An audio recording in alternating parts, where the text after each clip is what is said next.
Yesterday we discussed at length the concept of what does the Torah say about going to zoos. Today this is kind of going to be a part two regarding the special blessing, the bracha that we would recite when we go into a zoo.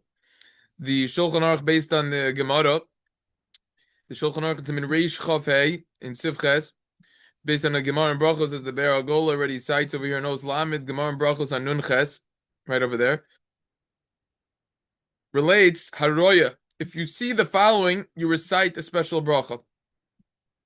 Shulchan Aruch then continues and says, "Es hapil v'es hakof." If you see an elephant or a monkey, mevarach, you recite the bracha, Baruch Hashem Elokeinu melech haolam, Meshan habriyos. Blessed are you, Hashem, our God, the King of the world, that changes His creations. He makes weird creations. That's the special bracha that we recite. Comes along the Mishnah Brew over here and doesn't say anything about this, actually. So comes along the Piskei Teshuvos in this location, and he delves into this a little bit deeper.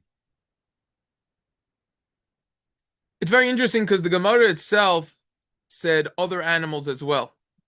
Shulchan Aruch doesn't mention that. The Gemara says kifuf, which is a whole discussion what that is. Rashi explains it's a bird that they call vulture. That's probably the vulture that eats other animals, right? What would be different about that bird? But nevertheless, the Shulchan Aruch leaves that out. Now, the simple explanation is, other than these three animals, the elephant, the monkey, and this other kifuf, you would not recite this bracha, which is interesting because people make a big deal about giraffes, lions. Those are the big ones that people are very into. But it seems like only these three you would. Why? The explanation is the monkey is similar to people. And the elephant is a very smart animal. This itself requires explanation because the Gemara itself says that the fox is pikeach shebachayos, is a very smart animal, the smartest, actually. But we don't recite the bracha on that animal, on the fox, which is interesting. So this is basically the discussion over here. Now, let's just tangent before we continue in this into monkeys a little bit, because this is a very interesting concept about a monkey. A lot of times there are a lot of people in the world that think evolution. Humans came from monkeys. That is ridiculous. Every Orthodox Jew knows that it says in the beginning of the Torah and Chumash that we were created from the ground, and Ofer min Adama, we're created from the ground. That's how Adam Rishon, the first human, was created by God from the ground. But anyways, let's just debunk this misconception that monkeys evolved, that humans evolved from monkeys. Let's just say a very, very interesting idea over here in this footnote. The Melech Shlomo on the Mishnayos in Periches of Kilayim Mishnah Vav. He says over there something fascinating about a monkey. In the Dor Haflaga, which is the generation that tried to build the giant tower to reach God after the whole flood with Noah, Hashem punished them. They were punished that these people turned into elephants and monkeys. So it's not that humans came from monkeys. Rather, humans turned into monkeys. That's how they were punished. That's how this misconception came about. People think, oh, that all humans came from monkeys. No. It's the opposite way around. Humans, they got punished and turned into monkeys in that generation. Not that all humans were, they got punished. And then they remained monkeys. So it's not that the monkey turned into the human turned into the monkey. It was actually the opposite way around, which is very interesting how that total misconception came about. Anyways, that's the story with the monkeys. Very, very interesting. Once we're on this, I mean, no monkey business with this. If you look, very interesting. People don't realize that this exists in Hilchos Netilas Yadayim and Siman Kuf Nun Tes in the Shulchan Aruch Sif Yud Beis. They said there's a question: could a monkey wash a person's hands, negovatzer, or before they have a bagel, or before they wash on hamotzi? Could a monkey wash a person's hands? So there's actually two opinions in the Shulchan Aruch, and the Shulchan Aruch seems to rule that yes, a monkey could in fact wash a person's hand halachically, and it would work. Nevertheless, says the Ramah, one should be stringent. So we see that there's something very unique about the animal of the monkey. Specifically, the monkey gets a shout out that the monkey could wash a hand. Why? Why is monkey different than any other animal? Mishnah Brew over here in Ayin Aleph says that it has ksas das latashmish. Whatever that means, it understands tashmish. Most animals would on some level. So what does that mean? Some say it wouldn't be good because you need koyach gavra. You need the strength coming from an actual human, and the monkey is not a human. Some say, no, it's kosher. It could be from anyone because as long as it's coming on your hand, it comes on your hand from someone who's actively pouring it. It doesn't matter even if it's an animal. However, one should be stringent. B'di'evid post facto, if it was done, it would be kosher. However, even so, the Eliyah Rabbah writes that a person should wash again without reciting a bracha. However, if he doesn't have any water, then you could rely on this washing. So we see from over here that it would actually work, technically speaking, from a monkey. And you see that the monkey is actually unique in this regard. Let's go back to the Piskei Teshuvos over in Reish Chaf He. He says over here, it's mentioned by many great rabbis, as we learned yesterday, that they went to see the wondrous creations in zoos. And they saw the elephant, they saw the monkey, and they made a brach on it, Meshana Habrios. However, it is correct. You don't look at them too much. The animals that are impure, like we saw yesterday, is a whole discussion of itself, if we really need to be stringent on that. And that is the idea. There is a major discussion. Could you, for example, in the Bronx Zoo, you go on the monorail. That's the only way you could see the elephant. There's one elephant in the entire zoo. You have to go on the monorail to see it. The monkeys are in a different section. You don't see it on that monorail safari. So you have to go to another area. Could you rely on reciting the bracha once when you just see the elephant on the monorail, and then you have in mind that you're going to go to the monkey later or not? And also the question is, what's a monkey? There's a lot of different types of monkeys. There's the monkey over there in the jungle exhibit. They have in the children's section small monkeys. In the gorilla exhibit, they have one. So they have different types. There's a gorilla monkey. We have to try to figure that out. Also, what is the definition of a monkey? Halachically, that is. But nevertheless, this is saying that if you're not going to see them in one shot, you're actually going to say two different brachas. You're going to split it up. You're going to say the bracha on the elephant, and then later the bracha on the monkey. Now, over here, it's pointed out that the stipler in the Orchos Rabbeinu he brought his children one time to the zoo so that they could recite this bracha over here. It should be pointed out that regarding this question of reciting one bracha of the Meshana Abrios or not, in footnote 146, he comes along at the end over here and he says it's correct that when you make the bracha on the first sighting, you should have in mind that you don't want to exempt the second animal that you're going to see. So, for example, let's say you go to the monkey first. So you could say the bracha of Meshana Abrios on the monkey. Have in mind that it's not going to cover the Meshana Abrios that you're going to say on the elephant. And then you could, in fact, be good, and you could say two brachas, and you get out of this question over here. So now it's another tactic that you could do. There's a beautiful sefer of Meir Oz. Very few people know of this sefer. It's a massive, massive set, and he discusses this over here. So let's roll through exactly what he says about these topics. So let's go to Kufnan Test first.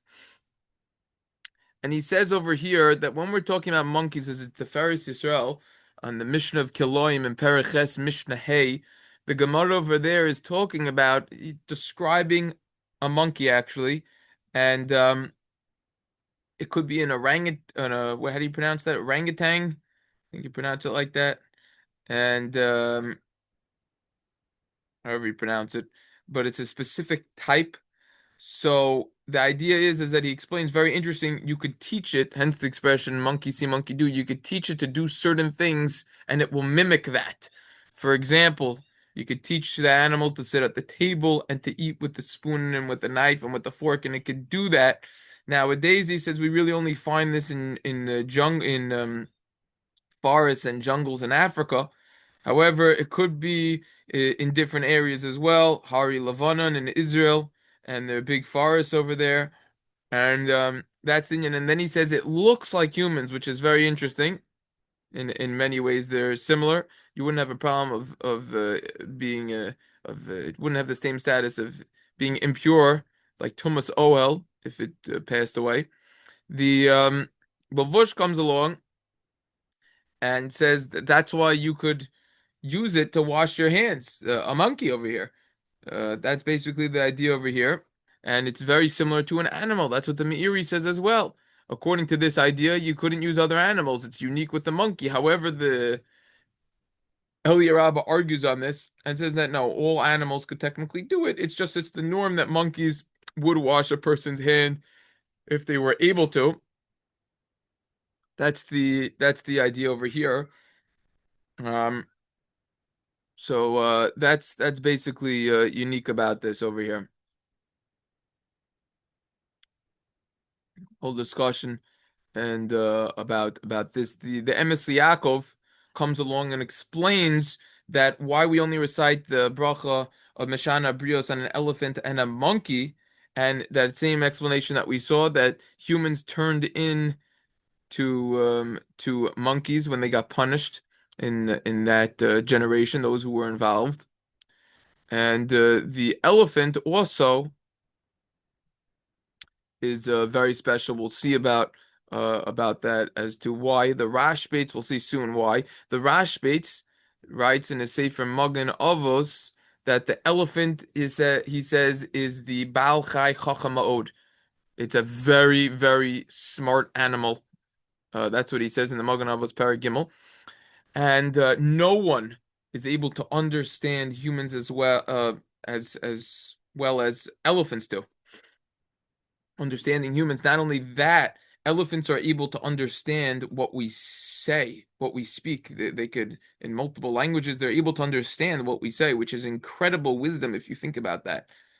And it's able to receive commands, and that's why, you'll see them at circuses and everything. They could do a lot of things. You have to speak to someone who specializes in this and who knows more about it. Then he quotes the Gemara in Brachos on Samach Aleph that says that the fox is the smartest of all the animals. So there's what to talk about there. It could be bulls are very smart. Gemara in Baba Kama discusses that as well. The Torah itself in the beginning of the third parak in Bereshit says the snake is also very smart or cunning. So that is why monkeys and elephants would in fact be unique. The Mayor Oz writes more about this in Reish Chavhei, which is the simon that deals with the bracha Meshana Brios, and he says that nowadays we find that the monkeys they have fingers and nails just like humans, and their thumb is separate from the rest of their fingers. A lot of animals won't have it separate. They're all together, more like claws. Their eyes are also, this is a very interesting point. Most animals, the eyes are on the side of their head. Monkeys are like humans, their eyes are right on the front of our head. They're next to each other, right in front, facing outwards, which is also very interesting as well. Monkeys has 32 teeth, just like humans. Speak to your local dentist for more details about that. The Sefer Maisa Tuvia Haroife explains that the monkeys could have dam nida. They can menstruate, which we don't find by other animals as well, which is a fascinating idea as well. Some say maybe otherwise, that's not necessarily true, but there's what to look into over there. They also milk similar ways that humans milk. So you see, not like other animals, so you see also a lot of similarities between monkeys and humans in that regard. Um, then he has the orangutan over here. He says, doesn't have a tail. Could you make a bracha on that? Chimpanzee. You have a lot of different types of monkeys that we are dealing with over here. That's mine. Shh, shh, please. Middle one. So that's the story with the monkey. What is this kifuf? So we already saw some say it's the vulture. That's Rashi. Some say it's a bat. There's a whole discussion on that. Now, if you look over here, he actually puts a picture over here of an owl, which is very interesting. And the owl also, perhaps why it could be this kifuf is based on what we just said. The eyes are in the front of the head. All animals, both of their eyes the eyes are split. They have one eye on one side, one eye on the other, and they're not both in the front. The owl's on the front. And this is when you see an animal like this, it really is incredible. I mean, it looks like someone just painted the thing and it has life. It's a real creation. That's why it could potentially make it to the bracha Meshana Brios, but really one should just be careful to make the bracha Meshana Brios on the monkey or on the elephant, like we saw, according to all opinions. Why is this kifuf not mentioned in Shulchan Aruch? That's a major discussion. Some say that it could be based on Tosus and Bechoros and Daf Ches that says that it's not a bird. So it's a whole discussion: is this kifuf a bird? Is it not a bird? So if it's not a bird, it can't be the vulture, it can't be the owl, it can't be the bat. So we don't know exactly what it is. Machlokas. We have an argument over here, so just stay away from it. Stick with the monkey and the elephant. The Divrei Torah over here explains, look, there were monkeys during the creation of the world. No one is denying that. But what happened later on after the sin in the Dor Haflaga is that there were already monkeys, but now some of those humans turned into monkeys as well. That's basically what happened. So that's how you reconcile the historic situation regarding that. And that's the idea. The Sheva Musar in Mem Zayin Gimel says that a person should take Musar, rebuke from a monkey. That the idea over here is that you have some of these monkeys that you could be looking at the zoo were originally humans, and they change into monkeys, and their souls also they get reincarnated. You have Gilgula maybe into monkeys as well. So the idea over here is that we have to realize that Bnei Adam is a yeshlam ksas dimyon Adam. They look like people as well. V'kol ma'asharoyim she'oisim Adam heim oisim kamo. Whatever those monkeys see people do, they do. Monkey see monkey do. Mishum shemavakshin hidamos lamasha hayu betchila. Why do monkeys copy what humans do? Because this is subconsciously at least, or automatically, naturally it happens. They want to now be similar to what they were originally, aka humans, and return to their ways. And therefore, the idea is we have to realize sinning is very bad. Look at what could happen if you sin, and you don't want to turn into that.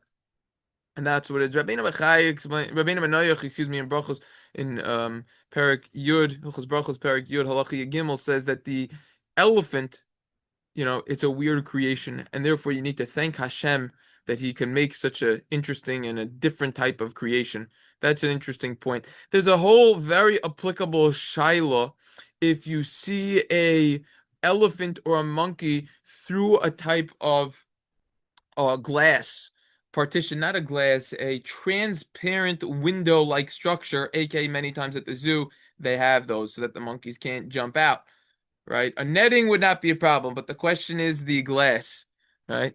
So the idea over here is, according to the Shilos and Shuvas Devar Shmuel and Siman Reish Mem Beis, he says you cannot say Kiddush Lavana in that situation on the moon. Also, the Shilos Shuvas Shvus Yaakov Chiluk Aleph Siman Kuf Kavav. However, the Birchei Yosef in Choshen Mishra Siman Lamed Hey explains that no, that's only talking about the moon because you might make a mistake if you're looking at it through a window. That's a whole discussion of itself, as we learned already in Hilchos Kiddush Lavana. We don't have videos on it, but we learned it in depth. However, in this situation, one certainly would not err, and that is definitely called seeing, and therefore you could recite the Bracha Mashana Brios through a glass type of transparent window. It's also implied from the Shari Tshuva that way. Simin Tav Chavav, in the beginning, opening the part of the Simin, which is Hilchos Kiddush Lavana, and therefore, if you see it clearly through the window, you could make a bracha. Also, the Pesach HaTavir says this, that according to the Birchei Yosef, all brachas that are dependent upon seeing, if you see it through the type of glass and you won't make a mistake, so then you could recite the bracha. So that's an important question that people don't even know exists, but that would be the answer. Oh, here he talks about at length making the bracha multiple times. The Torah's Chaim in Os Tezayin says that one time he says that he was in a place, a zoo, and he said he made the bracha on many types of monkeys. And he says he had in mind that he wanted to cover with this brach of Meshana Brios to cover and fulfill his obligation of the elephant. He wanted that bracha that he was going to say in the monkey to cover the elephant, even though they weren't next to each other. He says, I knew I was going to see it. And therefore, he says that since you see other animals in the way, and it could be a distance of more than 44 feet in between the elephant and the monkey, it's considered interruption, and you need to see, and you need to recite the bracha again. So he's not sure what the halach would be in that case. The Nemuke or Chaim writes that when he was in Berlin in the zoo over there, they had animals, fish, and all types of snakes. And he said, "Marabu Masach Hashem, wow, this is amazing what Hashem created over here." And therefore, he says that there were monkeys and there were also elephants. And he says, I remembered, I needed to recite the bracha Hashem Mashana Habrius on the elephants and on the monkeys. And first he says he saw over there the monkeys, he recited the bracha, and then he thought, maybe I could cover the elephants with this bracha. And he says it's obvious that that would work if it's in the same type of bias, the same structure, the same house. Excuse me, Gamim excuse me. He says it's obvious that it would work, that the bracha would cover on the monkeys or the elephants, even if it's in a different physical structure or house, because it's all in the same zoo. And therefore, see some in Reish Ayin Gimel Sif Aleph regarding Kiddush b'makom Suda for more details. Just like by Kiddush, it would work potentially so too over here. Since it's all the same zoo, that would work. And therefore, you could say one brach on the elephants and it would cover the monkeys, or vice versa. That would work. So, you see that this is a major discussion over here about this. And this is the idea over here that you see it's a major discussion what to do in this. All right, and then he discusses more depth about this, maybe coming from Hilchos Brachos and Hilchos Kiddush and other places. But anyways, the idea over here is that this is subject to a major discussion over here with this bracha of the Meshana Habrius, and that's the story over here. He goes into this doesn't really happen if you could recite this bracha, an animal that's dead, an elephant that's dead. That doesn't really happen so often, so we don't need to discuss that specific question over here. How often could you make the bracha? The answer is once every 30 days. So if you're going to the zoo within 30 days, similar to a cemetery, you only say the bracha if it's after 30 days that you haven't been there. That's how often you could say this bracha, once every 30 days. That's what Reb Chaim Kanievsky rules as well. Once every 30 days, that would be the ruling. Lastly, he's actually has more than I thought. The discussion over here is you should give praise. The Chatshuke Chemed of Zilberstein explains give praise when you see these animals, and talk about them. That we discussed more yesterday, and but this is something to keep in mind over here. And then he goes into the concept of just going to zoos more. Prima Godim Chadoshim says that according to the Rugus Habosim, the circus would be an issue, but not the zoo itself. Certainly, that we just discussed more yesterday. And then to wrap this up, here's the Stipler again quoting. He took his children to the zoo to say the bracha Meshana Brios. Also, Rav Kreisworth, he would go from time to time to the zoo, based on what the Gemara says. You could give praise to Hashem about this. And this is the idea over here. And this is the concept of where it comes from going to the zoo. However, if it's a time when you're supposed to be learning Torah, you should not go to the zoo, but there's always downtime. There's extra time to go. And that's the idea over here. It would be difference between. Okay, fine. We don't need to go into that. Lumdus that he discussed over there. And then lastly, the Sefer Zichron Shmuel explains about the Ibri Emes, that he himself, Chassidish Rebbe, went to the zoo, and he went to the monkeys and the lions, and he stood there for some time watching them. A lot of times people only stand there a few minutes.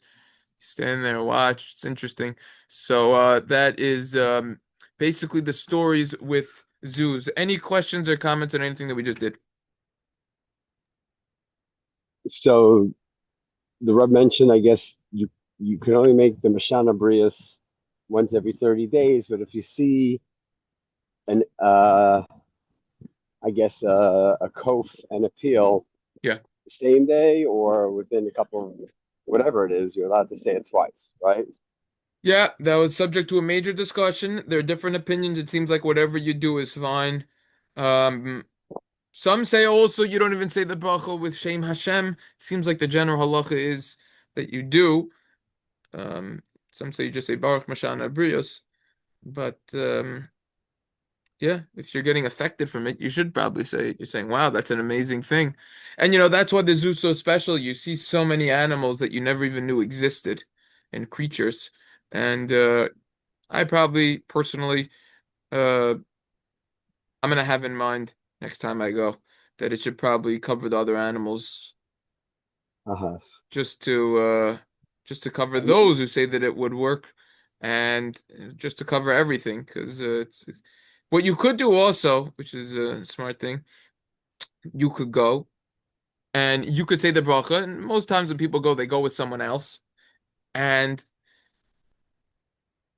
then you could go with someone else who didn't see the animal that you just saw yet, and say, "Cover me with the bracha that you're gonna say on okay. the." You go to the elephant first. You say to, or you go to the monkey first. Let's say, and the person's with you. You say, "Oh, just don't look at it." And then when you see the elephant, he can make the bracha and he could cover you. You say, "Have me in mind." That's I think is a genius option to get out of the shiloh and cover all opinions. I think. Uh-huh. And there's nobody who says that you should make it on any other animal. It's just those two, and that's it. You have the kifuf, but what are you playing with fire with when you No, have I an open understand. I Gemara in understand. Shulchan Aruch that says the elephant and the monkey? Right. So it's so surprising when you just isolate this halacha. Meaning, most people who are learning this, they're just gonna go through it quick. They're learning, they're going through. They want to finish all Shulchan Aruch. They want to finish all Mishnah Berurah. They want to finish the Gemara. So they go through it quick. They don't think about it for really. They just run through it. Oh, okay, a monkey, an elephant. But when you isolate it and you just analyze it by itself, and you research the topic of zoos and really just reciting this bracha in general, it's very interesting. The bracha is Mishana Abrius. We're making a bracha, we're reciting on weird creations, but this halacha is very weird because there are animals which are more peculiar. People know monkeys exist and elephants. Yes, it's like a human. It's very smart, but there are other animals that are also smart. So the halacha is very interesting. It's very interesting. Very weird. Anyways, okay, Yeah. okay.